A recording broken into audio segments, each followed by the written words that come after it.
Hey, it's Ninkei. When I did Yakuza 3 on the channel, I felt that Yakuza 3 was a bit of a double-edged sword.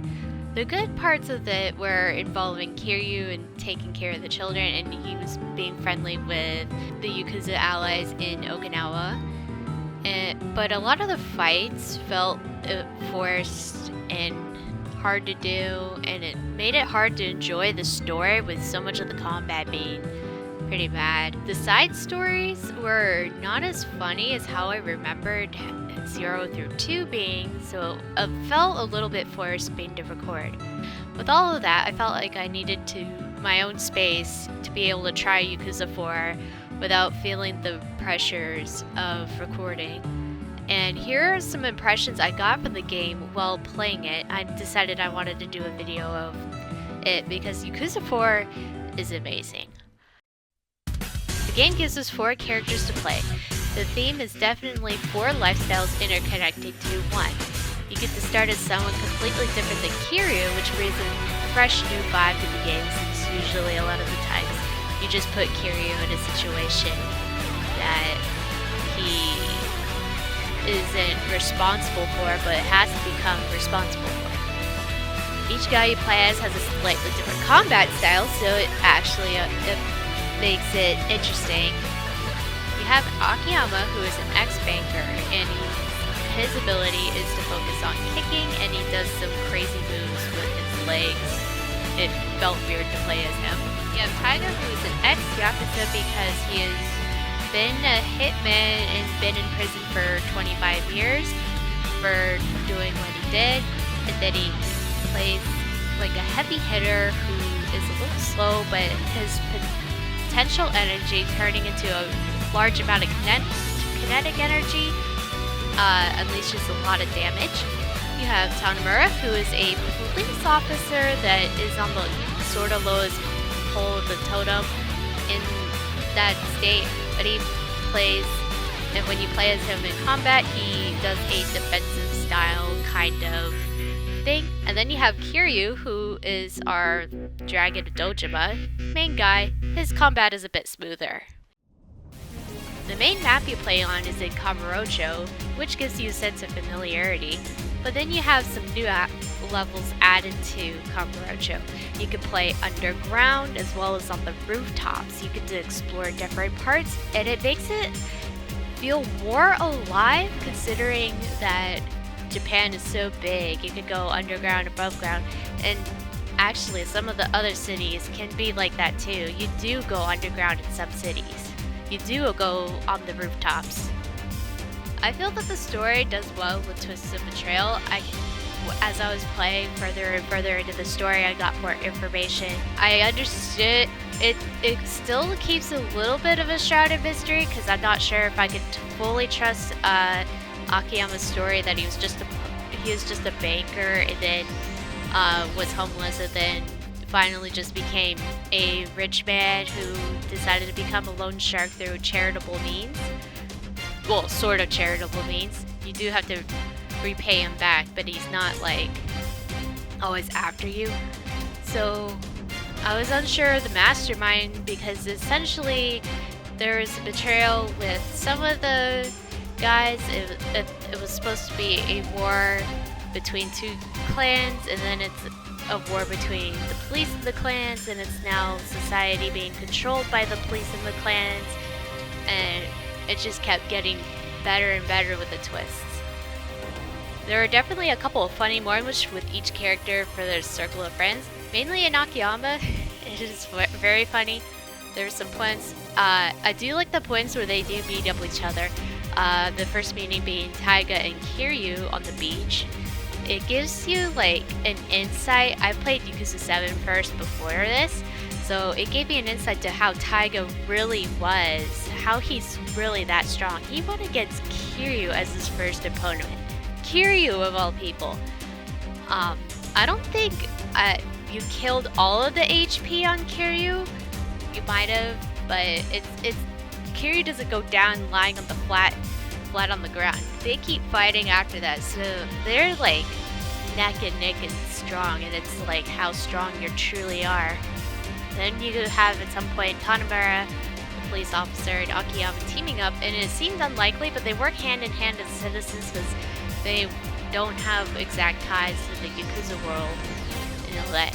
And then when they finally meet up as the four of them together, it feels awkward, but then they get used to each other and they feel faded, and it gets really powerful and really cheesy in a good way. It's a good cheese. It actually also gives a kind of funny Breakfast Club vibe, so from the movie The Breakfast Club. Taiga is sort of the thug, Kiryu is the popular girl, Tanamura is the nerd, and Akiyama is the football star in the grand scheme of things. And they resolve their own conflicts right in front of each other, so I assume they become much better friends, even though the Yakuza world isn't very accessible to officers and bankers. So that's how I felt about the story. The music of the game isn't super noticeable, besides some updated versions of some of the songs. However, the karaoke selection is a lot better than 3. Especially since you have Kiryu and Akiyama as good singers. I did not expect Akiyama to be a great singer at all. You can also go in as Tanamura, but he does not have a song of his own, and I think that makes him suck. He's more the backup singer, so if all 4 of them were to be able to go into the karaoke at the same time, Taiga would be the one who would be doing the tambourine the entire time, kind of awkward. You would have to maybe put Majima in with him to make him feel more open. Tanamura is an okay backup singer, and then it'd be between Kiryu and Akiyama that are singing the best. But yeah, I was disappointed when I went in there as Tanamura. Taiga at least gives you a message, so it makes sense that he did give you a message since he's been locked away from the quarter of the century, essentially. So it makes sense. Some stories in the game were definitely fun because each character got an equal amount of time to do sub-stories related to their character. So I learned that Kiryu had a more appreciation for curry since there were 2 missions involving going to get curry for someone, especially the hero part. It was really weird. Akiyama is one of my favorite characters since his charity turns into a comedy. He also has a lot of comedic lines in the game, where, especially towards the end. Like, one of my favorite lines is, "Okay, everyone, pick an ass to kick." And it's just like, he acts like a soccer mom in the moment. Taiga was interpreted as the homeless person, but it makes kind of sense for someone who just broke out of prison. You're just added back into society, but it's hard to like show trust since you were viewed as someone who shouldn't be a part of society, someone who is a danger. But I like that he slowly opens up and gets much more better in the role of being an innocent person, because he is innocent. It's just he did it bad for breaking in, and that's the most that he did bad. He didn't kill anyone, so it actually makes it easier to tolerate Taiga.